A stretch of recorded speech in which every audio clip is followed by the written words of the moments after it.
வணக்கங்க. உங்கள் எல்லாருக்கும் பொங்கல் தின நல்வாழ்த்துக்கள்ங்க. இப்போ சிஜி டெக் சேனல்லேருந்து கடி ஜோக் சொல்கிறேங்க. ஒரு ஹஸ்பண்ட் அண்ட் ஒய்ஃப் கிட்ட நடந்த விஷயங்க அது.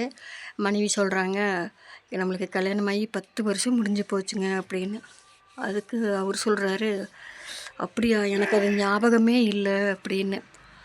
இதை கூடவா நீங்கள் மறப்பீங்க அப்படின்னு அவங்க சொல்கிறாங்க. அதுக்கு நல்ல விஷயங்கள் மட்டும்தான் ஞாபகத்தில் வச்சுருப்பேன் அப்படின்னு சொல்கிறாருங்க. இன்னொரு ஜோக் சொல்கிறேங்க. ஏங்க, கண்ணை மூடி கண்ணை திறக்கறக்குள்ளே அது நடந்துருச்சுங்க. என்னடி ஆக்சிடெண்ட்டா? இல்லைங்க, கண்ணில் தூசி விழுந்துருச்சு அப்படிங்கிறாங்க. இன்னொரு ஜோக் சொல்கிறேங்க. ஒரு ஆசிரியர் வந்து மாணவர்கிட்ட, ஏன்டா ஒரு கேள்விக்கு 2 பதில் எழுதியிருக்கிற அப்படின்னு. அதுக்கு அந்த பையன் சொல்கிறான், இது ஆக்ஷன் ரிப்ளை டீச்சர் அப்படிங்கிறானுங்க. சப்ஸ்கிரைப் கொடுத்து சப்போர்ட் பண்ணுங்கள் ஃப்ரெண்ட்ஸ். மீண்டும் அடுத்த வீடியோவில் பார்க்கலாம்.